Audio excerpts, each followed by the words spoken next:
लोकसभा में आज वक्फ संशोधन बिल को पेश किया जाएगा। उत्तर प्रदेश सरकार में कैबिनेट मंत्री ओम प्रकाश राजभर हमारे साथ मौजूद हैं। तैयारियां पूरी हैं आपकी?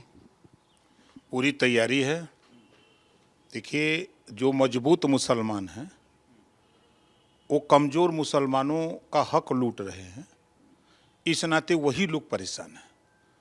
आधी आबादी देश में महिलाओं की है, तो मुसलमान नहीं चाहता कि महिलाओं को भी आधी आबादी मुसलमान महिलाओं की है तो उनको भी आधा हक मिले। एनडीए सरकार चाहती है कि उनको भी उनका भी प्रतिनिधित्व उसमें हो।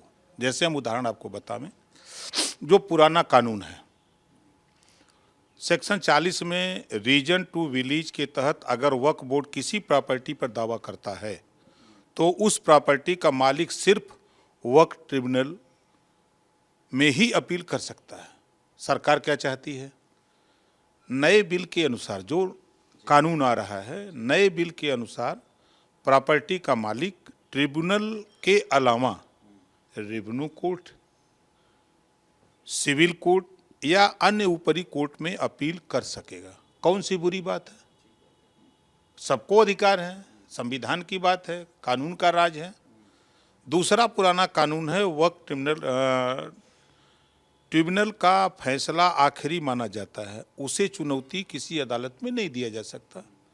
नए कानून में है जो नया बिल आ रहा है, वक्फ ट्रिब्यूनल के फैसले के खिलाफ हाई कोर्ट में अपील की जा सकेगी। कौन सी बुरी बात है?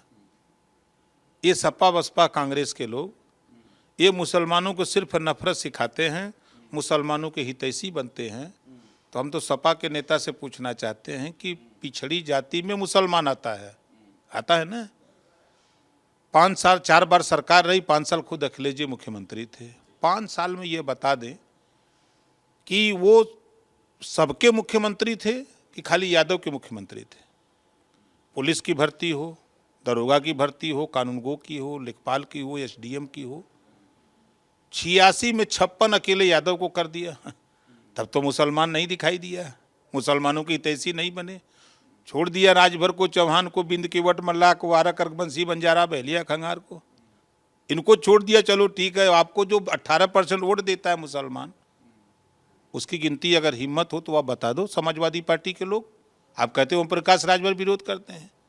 एनडीए गठबंधन में पहली बार जो आप लोग नहीं कर पाए, कांग्रेस सपा बसपा, पहली बार 51 मुस्लिम बच्चे आईएएस पास किए हैं।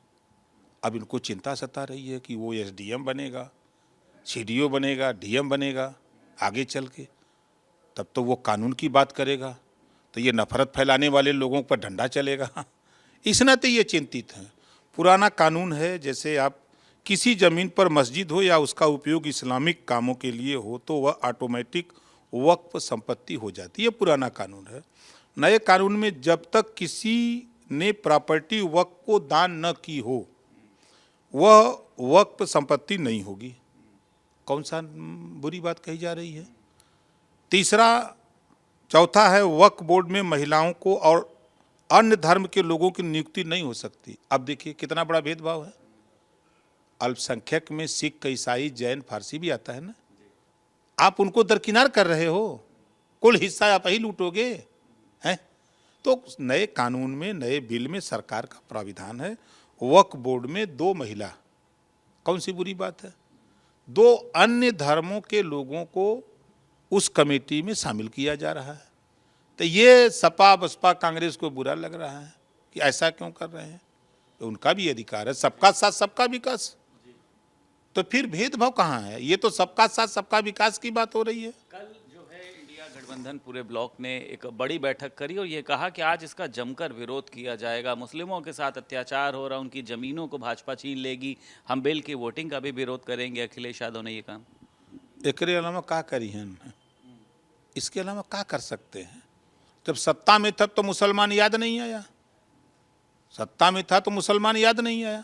अगर मुसलमानों के हितैषी ये लोग बनते हैं, सपा बसपा कांग्रेस के लोग, तो हम चुनौती देते हैं तीनों पार्टियों को, किसी मुसलमान के बेटे को मुख्यमंत्री की घोषणा करो कि अगली सरकार 27 में बनेगी तो हम मुसलमान के बेटे को मुख्यमंत्री बनाएंगे। है हिम्मत सपा बसपा कांग्रेस को? खाली ऑटोवे लेंगे, इस साइकिल के पीछे कैरियर में कीली बना देंगे, किल्ली, और उसी पे बैठा देंगे, चाहे खून बहे चाहे कुछ हो जाए, घाव हो ही जाए। अरे उनको बैठाओ, जो सीट पर जरा पीछे बैठो कैरियर पर। अच्छा, संख्या के हिसाब से अगर बात करी जाए तो आप ही लोग का जो बहुमत है ज़्यादा है, तो आपको लगता है कि आज इसको जो है बहुमत के हिसाब से पास करा लिया जाएगा, विपक्ष कितना भी हंगामा करे? देखिए, विपक्ष में बहुत से ऐसे लोग हैं जो हट करके सहयोग करते हैं एनडीए का, हम लोग सट के कर रहे हैं। अच्छा, ठीक है। आपके पास देखिए ये विभाग भी है, तो आप कितना लोगों को आश्वस्त करना चाहेंगे इस बिल को लेकर कि किसी की संपत्ति को नहीं छीना जाएगा, आपकी सरकार जो है सबका ख्याल रखेगी? देखिए, हमने बताया ना,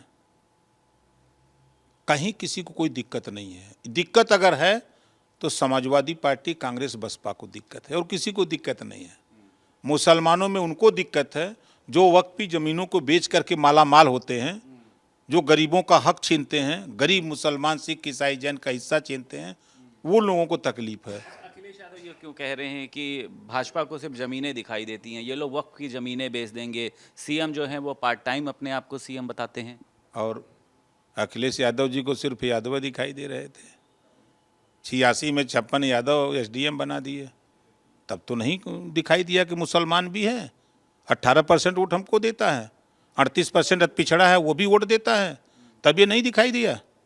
दूसरे की उंगली उठाने के पहले अपने गिरबान में झांक के देखो कि आपने क्या किया। 3 सितंबर 2013 को हाई कोर्ट ने कहा कि 27% आरक्षण बांट करके सबको दो। मुख्यमंत्री थे अखिलेश यादव जी, नहीं माना हाई कोर्ट के आदेश को। एक बार भी जबान पर रोहिणी आयोग की रिपोर्ट लागू करने की बात नहीं आती है। सामाजिक न्याय समिति पर चर्चा नहीं करते। क्यों नहीं करते?